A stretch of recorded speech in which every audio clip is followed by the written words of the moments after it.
Tension entre le général Tiani et Alassane Ouattara.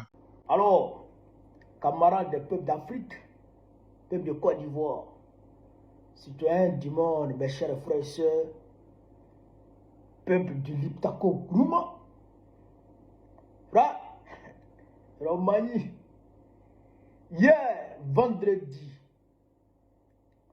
30 janvier 2026, DRA a fait convoquer l'ambassadeur du Niger en Côte d'Ivoire pour protester contre les propos du président Abdrahmane Chani. Dradi n'est pas d'accord.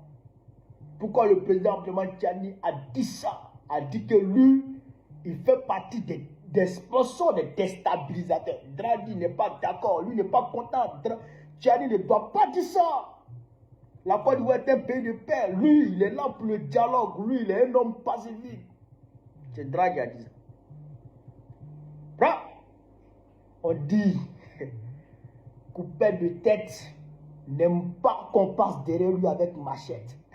Attends, non, coupé de tête qui est là, il n'aime pas qu'on passe derrière lui avec machette. Mais il n'aime pas. Parce qu'il s'est dit que c'est toi qui as parti à sa tête.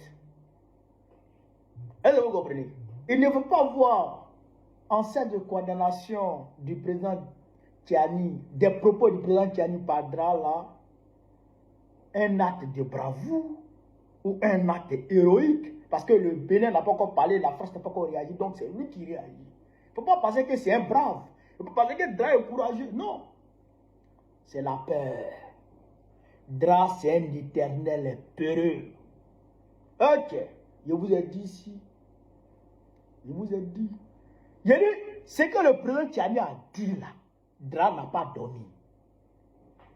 Il n'a pas pu dormir parce qu'il s'est dit que ce que le président Tiani a dit là, le gars il va réagir. Donc pour lui, des gens ont quitté derrière le Niger, sont en train de faire mouvement vers Abidjan. Ah, il ne dort pas.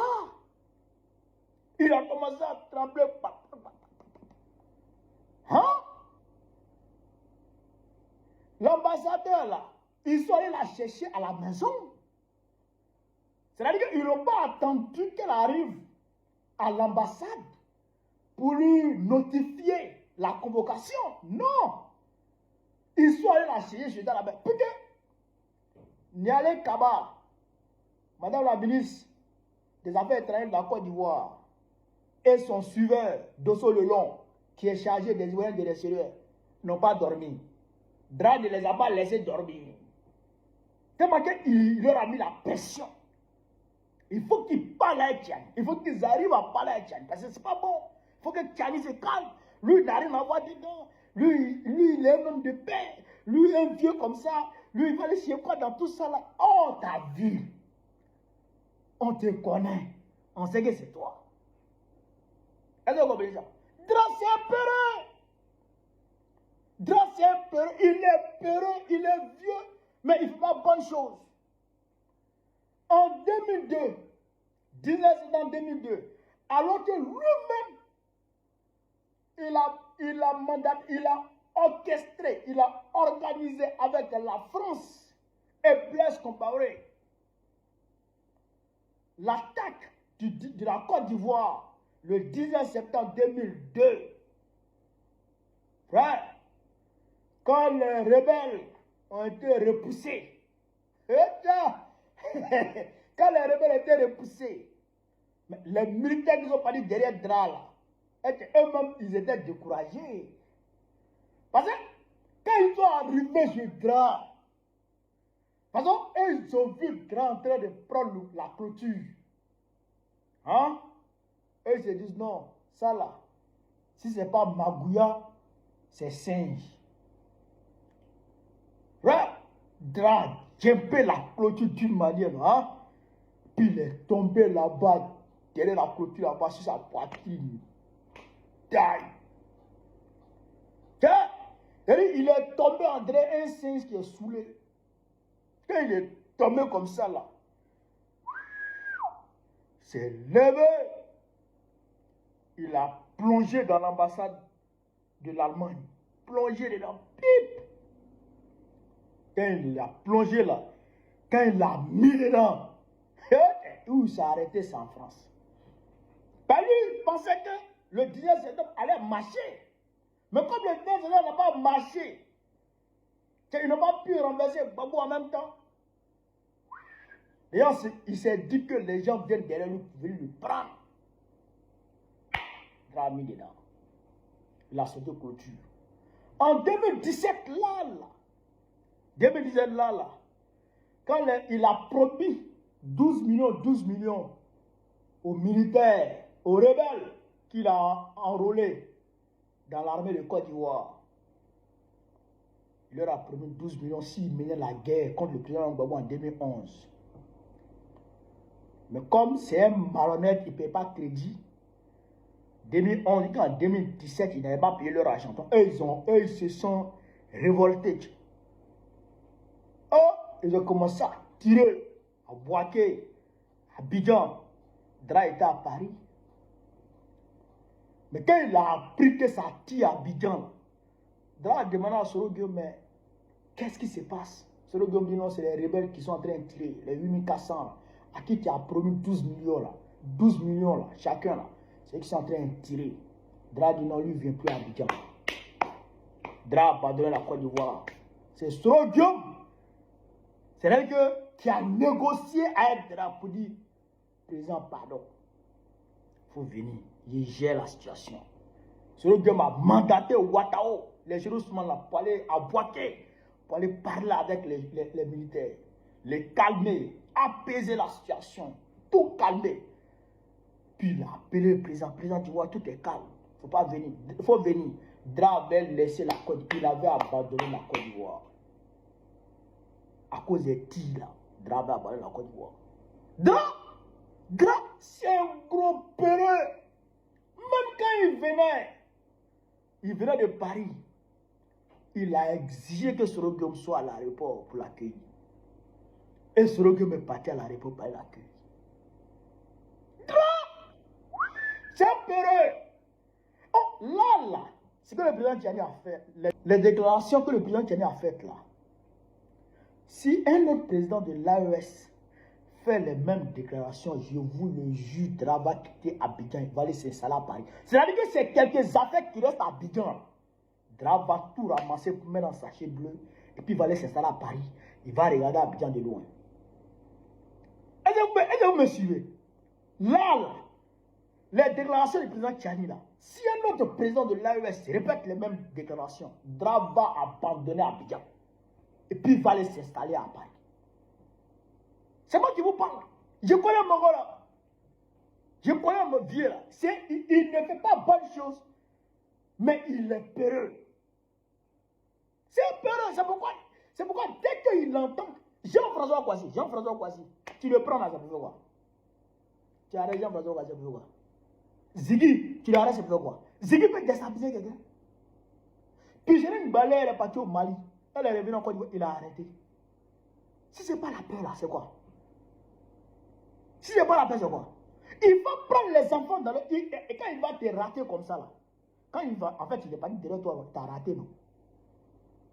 Il prend ta soeur, ou bien il prend ton frère, il s'en va le torturer. C'est Dra qui fait ça. Tellement il a peur, pour lui là, le peuple va se révolter, un jour vous pouvez le chasser.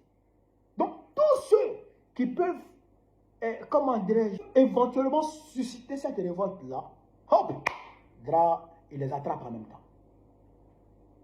Dra, un gros peureux. Mais, je dis au pays de Côte d'Ivoire, dans ce face-à-face qui est en train de se dégager entre les présidents de l'AES et Dra là, nous, le pays de Côte d'Ivoire là, nous, on ne va pas soutenir Dra. Et si quelque chose arrive à Dra, nous là, aucune compassion de notre part à l'égard de Dra. Nous, on ne sera aucune compassion de notre part à l'égard de Dra. Non. Parce qu'ils provoquent les gens. Ils viennent déstabiliser le pays des gens. Les pays de l'AES, les présidents de l'AES, eux aussi là, c'est des enfants des gens. C'est des papas des gens. J'ai dit que c'est des tontons des gens. C'est des êtres humains. Tu ne peux pas toujours tenter de tuer des gens et puis ne pas t'attendre aux conséquences. Eux là, ils ont le droit à l'autodéfense. Ils ont le droit, c'est-à-dire que la légitime défense là, c'est leur droit aussi. Oui, eux aussi, ils ont le droit à la légitime défense. Voilà. Donc, s'ils se défendent là, c'est leur droit. C'est leur droit le plus absolu. Et dans leur défense, s'ils arrivent à limer le drap, ils se sont défendus. Non, non, on ne va pas compatir à l'égard des draps. Jamais de la vie.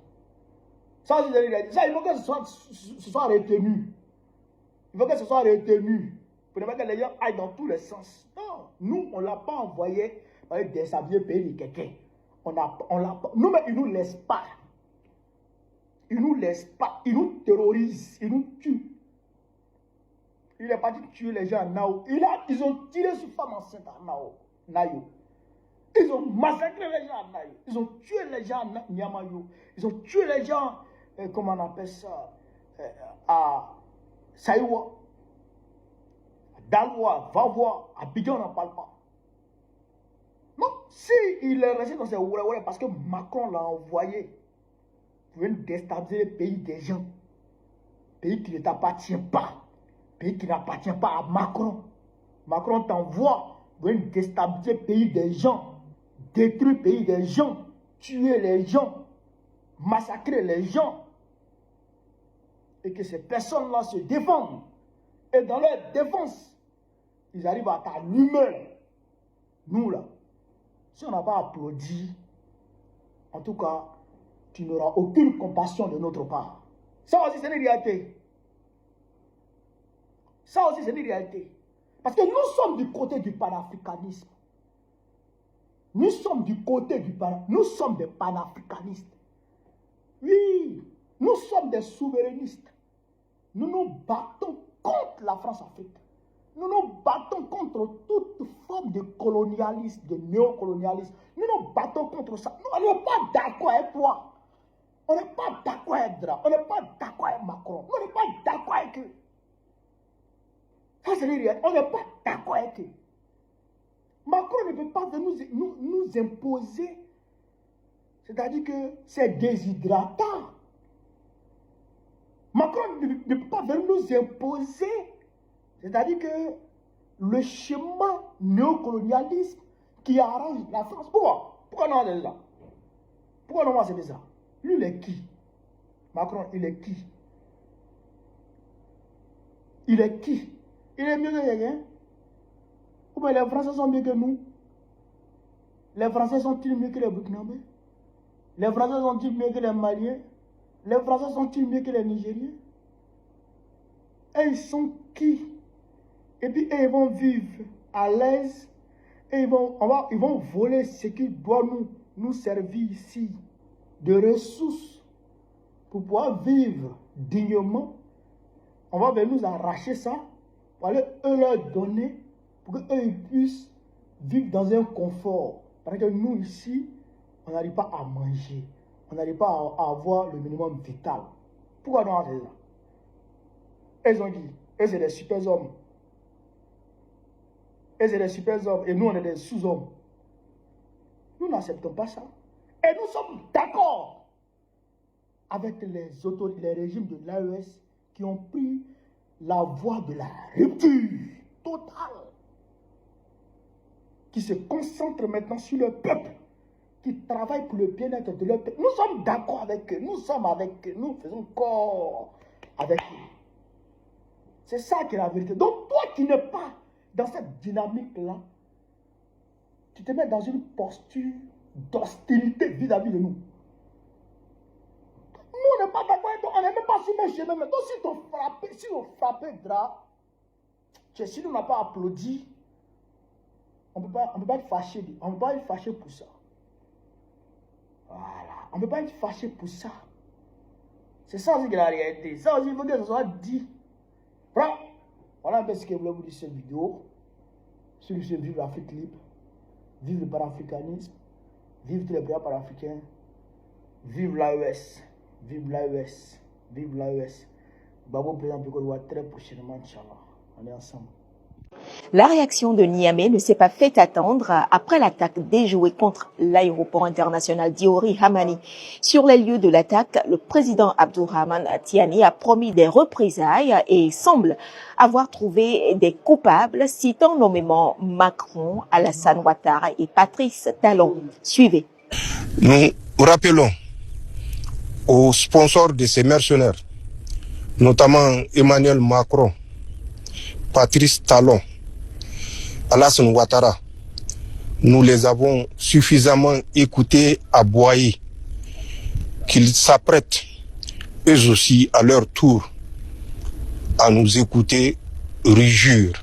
Le général Tiani n'a pas mâché ses mots après l'attaque qui a secoué l'aéroport Diori Hamani de Niamey. Ni Paris, ni Cotonou, ni Abidjan n'ont réagi à cette nouvelle charge. Ce n'est pas la première fois que le président nigérien pointe du doigt ses trois homologues. On se rappelle qu'en décembre 2024, le Niger avait accusé le Bénin de servir de base arrière pour des actes terroristes et de vouloir déstabiliser le pays. À l'époque, le ministre des Affaires étrangères du Bénin, Olusegun Bakari, avait convoqué la chargée d'affaires du Niger pour, je cite, clarification. Le Bénin avait alors protesté contre ces propos. On se rappelle aussi qu'à cette même période, le général Tiani avait par ailleurs accusé la Côte d'Ivoire de vouloir déstabiliser le Niger sous les ordres de la France, des propos aussitôt rejetés par l'armée ivoirienne. Lors de son intervention à la suite de l'attaque de l'aéroport de Niamey, le président du Niger n'a pas fourni les preuves matérielles concernant les commanditaires. S'il n'a pas précisé l'identité des assaillants, la télévision nigérienne, citée par Reuters, a révélé que l'un des assaillants tués était un ressortissant français. L'attaque déjouée visait l'aéroport Diori Hamani de Niamey, un site stratégique du pays. Dans la riposte, les forces nigériennes ont annoncé avoir tué 20 assaillants, 11 autres blessés. 3 avions de ligne ont été touchés. À noter que l'aéroport Diori Hamani est situé à une dizaine de kilomètres de la présidence nigérienne. Il abrite entre autres le quartier général de la force unifiée de l'AES, Alliance des États du Sahel pour la lutte contre le terrorisme. La situation est désormais sous contrôle selon les autorités. Depuis leur prise de pouvoir, le Niger, le Mali et le Burkina Faso ont chassé les troupes françaises de leur sol, se tournant vers de nouveaux partenaires, notamment Moscou, pour obtenir un soutien militaire afin de lutter contre les terroristes. L'attaque impériale terroriste contre l'aéroport de Niamey ne nous surprend pas, parce que c'est la situation dans laquelle l'Afrique vit depuis 600 ans. Mais il y a un renseignement important dans cette attaque. C'est que cette attaque a été menée avec des moyens technologiques fort avancés. Quand on voit que l'armée nigérienne a dû, pour mettre fin à l'attaque, utiliser des armes sol-air, on doit faire l'hypothèse que l'attaque a été menée avec des moyens aériens, notamment des drones de combat chargés de munitions avec lesquels on tentait de détruire l'aéroport Hamani Diori de Niamey. Et ça, c'est un fait absolument important. J'avais, il y a 2 ou 3 ans, donné plusieurs conférences ici pour avertir nos autorités dans tout le Sahel, dans toute l'Afrique, que les groupes terroristes en difficulté dans le combat terre-à-terre étaient en train d'être équipés de moyens de combat aériens pour pouvoir contrecarrer la supériorité des armées antiterroristes panafricaines. Ces groupes bénéficient désormais d'un renseignement aérien satellitaire des puissances de l'OTAN et ces groupes bénéficient de dotations en drones de combat avec lesquels ils essayent de compenser leur déficit de combat terre-à-terre. Mes amis qui suivaient mes conférences depuis plusieurs années, est-ce que vous vous souvenez que j'ai dit que la prochaine guerre mondiale africaine serait une guerre de drones? L'ai-je dit ou pas? Ai-je ou non enseigné ici que nous devions même nous attendre à ce que les dirigeants panafricanistes d'Afrique soient la cible d'attaques de drones. J'étais parti pour cela de la méthode utilisée par la puissance colonialiste israélienne et ses alliés américains pour éliminer l'un des commandants suprêmes de l'armée iranienne qui était en visite en Irak, à Bagdad. Ils ont utilisé des drones pour suivre cet homme, lui tirer dessus et le tuer. Et depuis lors, on voit très bien que la plupart des grandes attaques armées, notamment celles qui ont été faites pour décapiter des gouvernements par les puissances otaniennes et leurs alliés, se font par voie aérienne. Une bonne partie de la guerre russo-ukrainienne qui se déploie actuellement, elle se déploie sous la forme de la guerre de drones. Pourquoi? Parce que le drone a l'avantage d'économiser les vies humaines et de transporter au-dessus de la tête de l'ennemi des munitions extrêmement puissantes qui varient en fonction du dosage de l'assaillant. Le drone permet donc une économie en vie humaine et un optimum en destruction sur l'ennemi, avec une économie de destruction sur soi-même. Le drone peut être télécommandé par des gens qui sont hors du champ de combat, qui sont même hors du pays où il frappe. Donc nous entrons très clairement dans une phase particulière où la guerre de terrain, la guerre terre-à-terre, va se muer surtout en une guerre de drones. Nous sommes à l'ère de la guerre technologique. Vous, mes amis qui m'écoutez depuis plusieurs années, ai-je, oui ou non, donné plusieurs conférences? Faudrait-il que j'aille les chercher? J'avais prévenu qu'il fallait s'attendre à ce que la technologie de drone préside désormais au Jujutsu, à travers l'Afrique. Je disais même, et j'insiste pour dire, qu'ils sont en train d'essayer de programmer des drones pour éliminer certains de nos dirigeants, ceux qui ne les arrangent pas. Tous ceux qui n'ont pas pu renverser par coup d'État, ils veulent monter des drones avec des munitions létales pour tirer sur leur cortège.